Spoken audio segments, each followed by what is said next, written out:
महाराष्ट्र में हम लोग ईवीएम मशीन के मुद्दे पर परिवर्तन यात्रा निकाल रहे हैं और वो परिवर्तन यात्रा आज से हम लोग निकाल रहे हैं। तो महाराष्ट्र से चलते हुए ये परिवर्तन यात्रा देश भर में चलती रहेगी। ईवीएम मशीन के विरोध में हम लोग लगातार जागरण करने का काम कर रहे हैं। इस वजह से बहुत सारी शासक वर्ग के सामने समस्याएं पैदा हो रही है। आप लोगों को याद होगा अटल बिहारी वाजपेयी 99 में प्रधानमंत्री बने। उस समय भी ईवीएम मशीन थी और उसके बाद 99 के बाद 5 साल का टर्म समाप्त होने के बाद जब चुनाव हुआ तो 2004 में कांग्रेस की सरकार आई।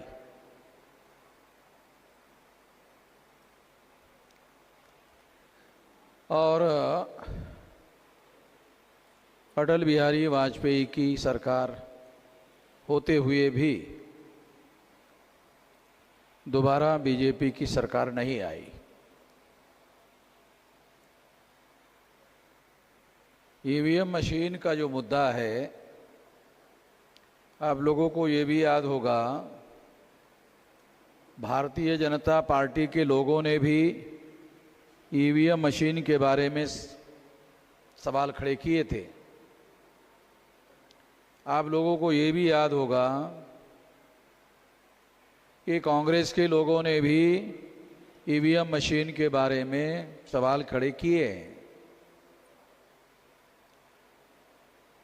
तो इसका मतलब ये है कि एक रूलिंग पार्टी है, एक अपोजिशन पार्टी है और समय समय पर उन लोगों ने ईवीएम मशीन के बारे में सवाल खड़े किए हैं।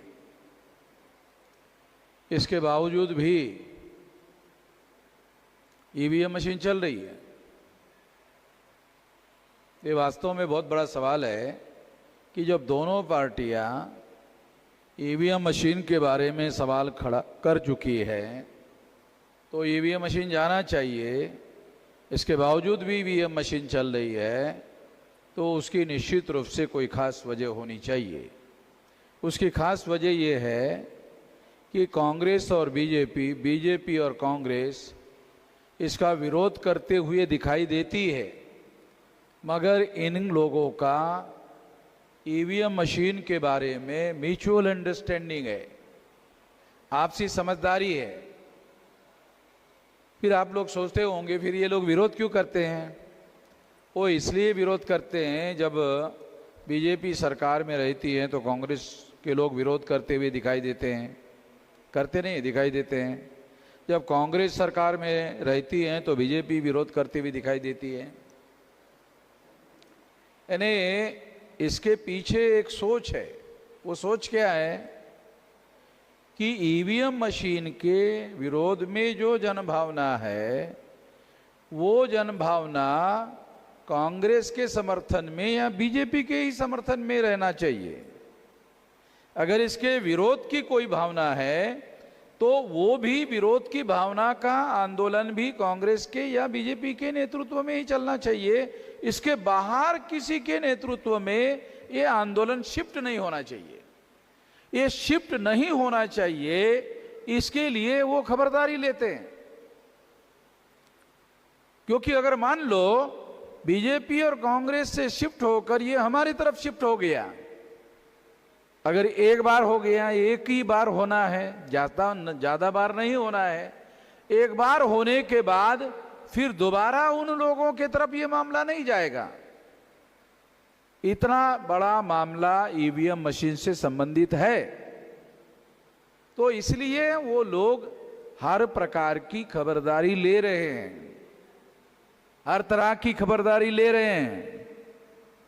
और ईवीएम मशीन के संदर्भ में हम देख रहे हैं कि वो लोग विरोध करने के बावजूद भी बहुत ज्यादा सतर्कता भी बरतते हुए दिखाई दे रहे हैं।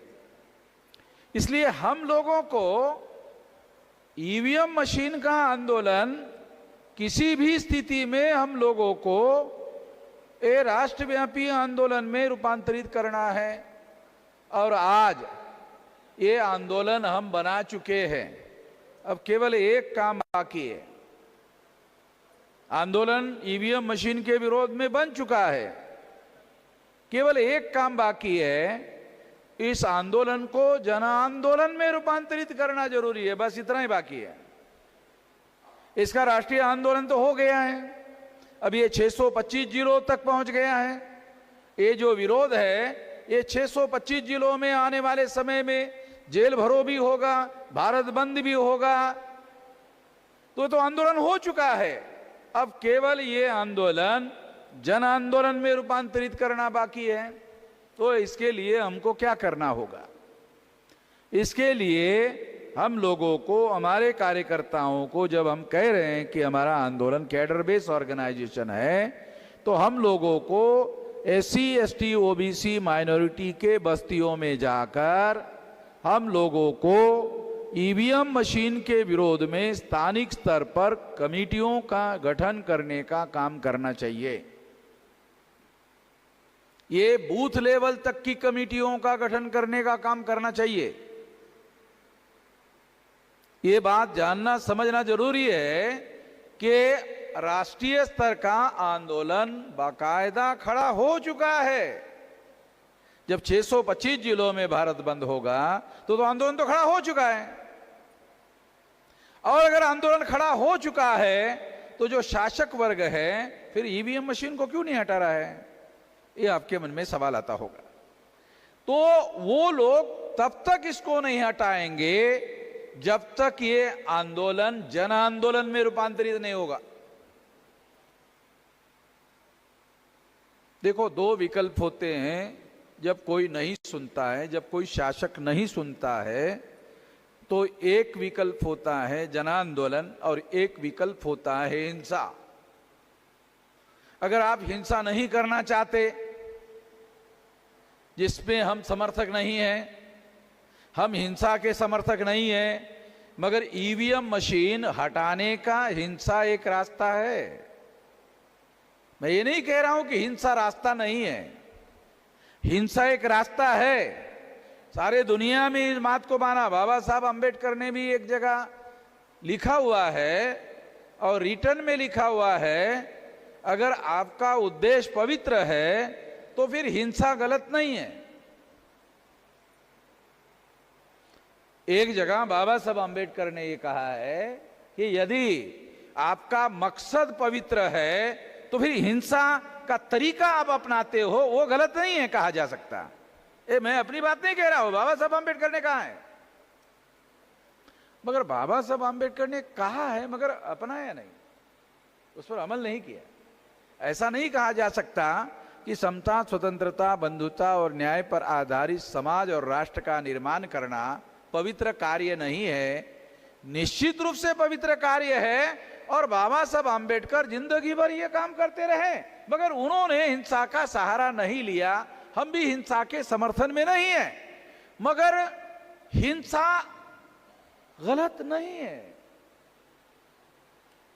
बाबा साहब अंबेडकर का कहना यह है कि अगर आपका मकसद पवित्र है तो उसके लिए हिंसा का तरीका आप अपनाते हो, गलत नहीं है, इसको गलत नहीं कहा जा सकता, क्योंकि इससे अगर मकसद पूरा होता है। कौन सा मकसद पूरा होता है?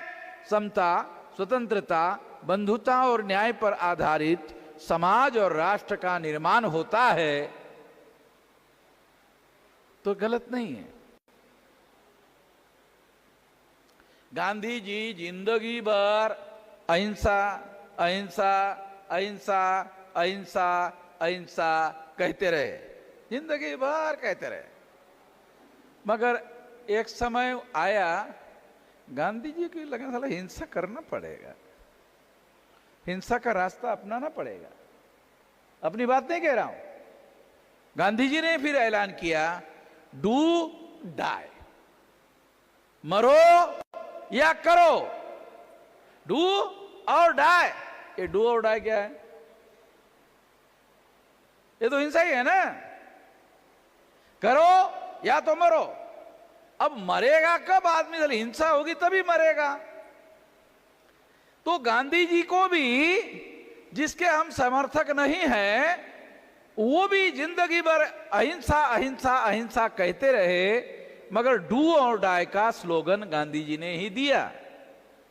तो ये नहीं कहा जा सकता कि वामन मेश्राम हिंसा का भविष्य में सहारा नहीं लेगा, ऐसा नहीं कहा जा सकता। मगर आज मैं नहीं ले रहा हूं,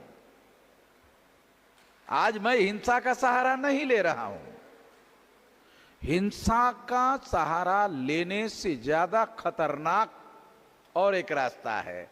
हिंसा से बड़ा खतरनाक क्या हो सकता है? मगर है, और वो है, अगर जन आंदोलन होता है तो वो हिंसा से भी ज्यादा खतरनाक होता है। अंग्रेज लोग जन आंदोलन के बदौलत छोड़कर चले गए। गांधी जी के आंदोलन से अगर अंग्रेज चले गए होते तो 1916-17 में ही गए होते, 20-22 में ही चले गए होते, मगर नहीं गए। जिंदगी भर आंदोलन आंदोलन गांधी जी करते रहे। और फिर गांधी जी ने डू और डाई का नारा लगाने के बाद गांधी जी, अंग्रेजों ने फिर जाने का फैसला किया, और इस तरह से अंग्रेज भारत छोड़कर चले गए।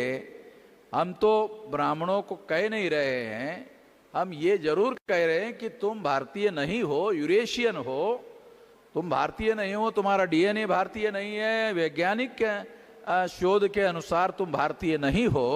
इसलिए तुम लोग जो है भारत के मूल निवासी नहीं हो, तो निश्चित रूप से तुमको भारत पर राज करने का अधिकार नहीं है।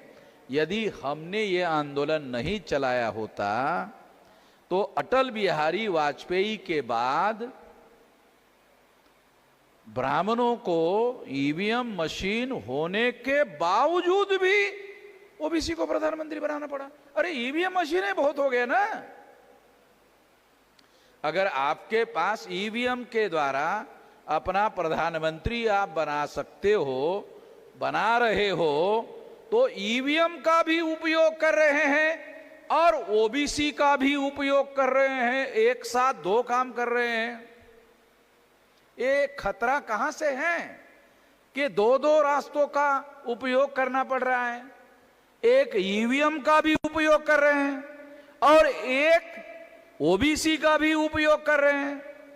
अगर आप ईवीएम का उपयोग कर रहे हैं तो सरकार आपकी आएगी, आपको चिंता करने की जरूरत नहीं है।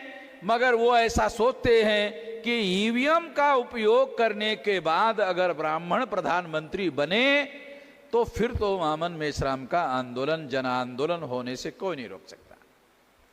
मैं नहीं सोच रहा हूं, वो लोग सोच रहे, ब्राह्मण लोग ऐसा सोच रहे हैं। इसलिए वो ईवीएम का उपयोग भी कर रहे हैं और ओबीसी को प्रधानमंत्री भी बना रहे हैं। अगर ईवीएम का इस्तेमाल करने के बाद अगर उन्होंने ओबीसी को प्रधानमंत्री नहीं बनाया होता तो जन आंदोलन बनाने के लिए हम लोगों को ज्यादा समय नहीं लगता,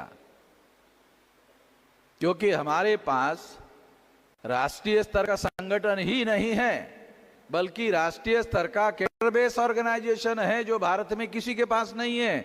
एससी एसटी ओबीसी के पास, माइनॉरिटी के पास, हमारे अलावा किसी के पास भी नहीं है।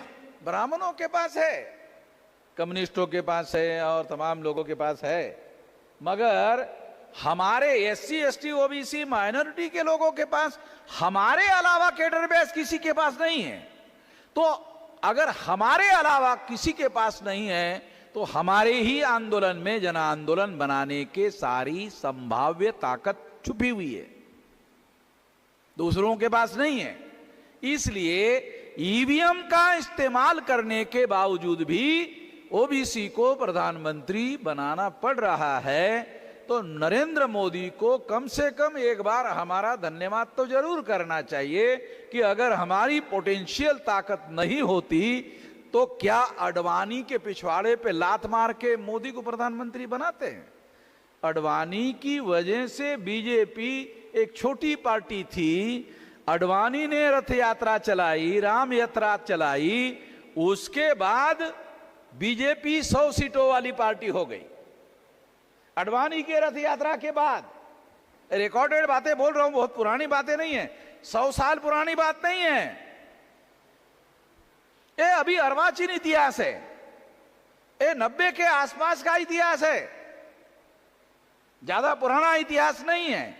ये अडवाणी ने रथ यात्रा चलाई, क्योंकि हमारे लोग इन बातों को ध्यान नहीं रखते हैं, मगर हम लोग तो आंदोलन चला रहे हैं और हमको इसका सारा डाटा पता है, हमारे रिकॉर्ड में, इलेक्ट्रॉनिक रिकॉर्ड के अंदर हमारे पास सारा डाटा अवेलेबल है। तो अडवाणी ने रथ यात्रा चलाई, उसके बाद ही बीजेपी की 100 सीटें आई थी, और अडवाणी के नेतृत्व की वजह से आई थी। अटल बिहारी वाजपेयी तो रथ यात्रा निकालने की ही विरोध में थे, वो ये बोलते थे कि इससे हिंसा भड़केगी। अडवाणी को भी मालूम था इससे हिंसा होगी, अडवाणी को मालूम नहीं था ऐसा नहीं, मालूम था, अटल बिहारी को भी मालूम था, अडवाणी को भी मालूम था, फिर भी अडवाणी ने यात्रा निकाली। क्यों? क्योंकि ये जानता था, अडवाणी ये जानता था, हाँ इससे हिंसा होगी, मगर इस हिंसा से हिंदू मुसलमान का ध्रुवीकरण होगा, हिंसा होगी। अटल बिहारी को भी मालूम था, अडवाणी को भी मालूम था। तो अडवाणी को यह मालूम था जब हिंसा होगी तो हिंदू मुसलमान का ध्रुवीकरण होगा, एक साइड में मुसलमान होगा तो एक साइड में हिंदू होगा, कोई एससी नहीं होगा, कोई एसटी नहीं होगा, कोई ओबीसी नहीं होगा, ये सारा मिलाकर हिंदू होगा। और अगर ऐसा हुआ फिर तो फायदा बीजेपी का ही होगा, उनको भी मालूम था। तो इसलिए अडवाणी ने रथ यात्रा को नहीं रोका, और उस रथ यात्रा के बाद ही पहली बार 2-4 सीटों में सिमटने वाली बीजेपी पार्टी 100 सीटों वाली पार्टी हो गई। और फिर उसके बाद ये अडवाणी ने बनाया, अटल बिहारी ने नहीं, अडवाणी ने ये पार्टी बहुत विशाल पार्टी बनाई, और अडवाणी प्रधानमंत्री पद का पहले नंबर का क्लेम करने वाला आदमी होने के बावजूद भी उसने प्रधानमंत्री पद स्वीकार करने के बजाय अटल बिहारी वाजपेयी को प्रधानमंत्री बनाया। और अटल बिहारी वाजपेयी को प्रधानमंत्री बनाने के बाद में, ये हमारे सामने इतिहास है, उसके बाद में कांग्रेस, फिर 10 साल 2004, 2009, 2009, 2013, 14, उसके बाद फिर बीजेपी की सरकार आई, और उस बीजेपी की सरकार में नरेंद्र मोदी को प्रधानमंत्री बनाया गया और अडवाणी का पत्ता काट दिया गया, और अडवाणी को कहा कि अभी आप आराम करो। जिसने भारतीय जनता पार्टी को इतना विशाल जन आंदोलन में रूपांतरित करने वाली पार्टी बनाया, तो ये एग्जाम्पल ही आपको बता रहा हूं। तो हम भी ये कह रहे हैं कि हमारे इस आंदोलन के बदौलत ध्रुवीकरण हो सकता है, हमारे आंदोलन की वजह से भी ध्रुवीकरण हो सकता है, और ये ध्रुवीकरण हम चाहते हैं। उस समय उन्होंने किया था हिंदू मुसलमान का, हम चाहते हैं कि एससी एसटी ओबीसी का ध्रुवीकरण हो जाए। अगर एससी एसटी ओबीसी का ध्रुवीकरण का एक अर्थ है एकता, एससी एसटी ओबीसी की एकता, अगर ये हो जाती है तो एससी एसटी दोनों मिलाकर 22.5% और ओबीसी के 63%, अगर ये आप आंकड़ा बनाओ तो ये आंकड़ा बहुत बड़े पैमाने पर 80% से ज्यादा का आंकड़ा हो जाता है। और अगर ये आखिरी % से ज़्यादा आंकड़ा हो जाता है तो ऐसे सिचुएशन में हमारा SC ST OBC का जो ध्रुवीकरण है ये इस देश में बहुत बड़े परिवर्तन का कारण बन सकता है। ऐसा करना पड़ेगा। ये पोटेंशियल करने का बहुत बड़ा आधार है। हम लोग काल्पनिक बातें नहीं कर रहे। कुछ लोग हमारे समाज में जो इंटेलेक्चुअल लोग हैं वो ऐसा कहते रहते हैं कि ऐसा हो नहीं सकता।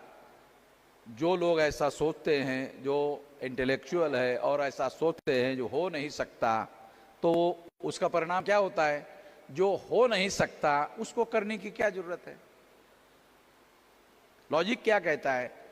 ये हो नहीं सकता, फिर उसको करने की क्या जरूरत है? जो हो ही नहीं सकता उसको करने की क्या जरूरत है? ये तो इससे नालायकी प्रमाणित हो जाती है। इससे हम लोग और हम लोगों की, इंटेलेक्चुअल लोगों की नालायकी प्रमाणित हो जाती है। कोई भी चीज करने से होती है। संख्या कम और अधिक इकट्ठा हो सकती है मगर होती करने से ही है। तो इसलिए साथियों, हम लोगों को आने वाले समय में निश्चित रूप से ऐसा करना होगा और ऐसा करने के लिए हमको इकट्ठा होकर ये काम अगर करते हैं तो मेरा यकीन है, विश्वास है, मैंने बहुत लंबा समय 19 साल की उम्र से इतना बड़ा 625 जिलों का संगठन खड़ा किया। अब किसी SC ST OBC या फुले शाह अम्बेडकर की विचारधारा लेकर चलने वाले किसी भी समूह के पास इतना विशाल संगठन नहीं है। एक संगठन विशाल नहीं है, दूसरा कैडर बेस नहीं है। तो ये इतना बड़ा संगठन हमारे पास है तो संभावनाओं की अगर सोचे तो केवल हमारे आंदोलन में ही ये पोटेंशियल अवेलेबल है कि हम देश के जो बहुसंख्यक लोग हैं, SC ST OBC के लोग हैं, इनका ध्रुवीकरण कर सकते हैं, बशर्ते आप लोगों को SC के, ST के, OBC के बस्तियों में जाकर,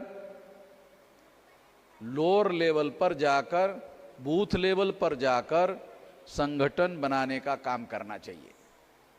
यानी जिला लेवल पर जाने से काम नहीं चलेगा।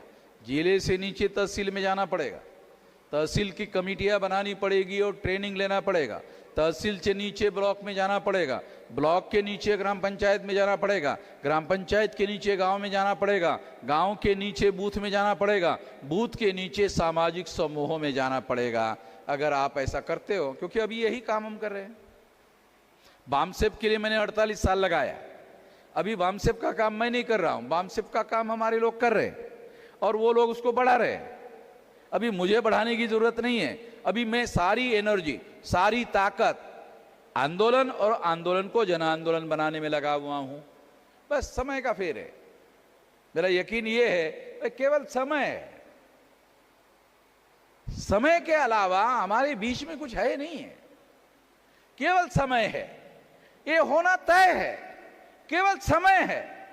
इसके बीच में केवल समय है और वो समय पर्याप्त पूरा होते ही, और बहुत लंबा समय नहीं, 2030 तक ये 6 लाख गांवों के अंदर 15 लाख बूथों का संगठन खड़ा होगा और लगभग 15 लाख सामाजिक समूह अगर हम तैयार करते हैं तो 15 × 15 2 करोड़ ये छोटे छोटे ग्रुप तैयार हो जाएंगे और इस तरह से एक विशाल जन आंदोलन के लिए हमारे पास ढांचा खड़ा होगा।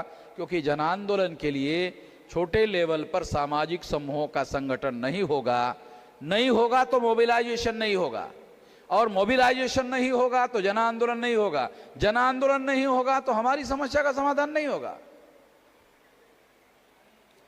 ये करना होगा। इस मौके पर साथियों, आप लोगों से यही उम्मीद करता हूं कि ऐसा करना होगा, और ये उम्मीद करते हुए मैं अपनी बात यहीं पर समाप्त करता हूं। 9 बजे हमको समाप्त करना था, ये 9 बज गए हैं, इसलिए धन्यवाद।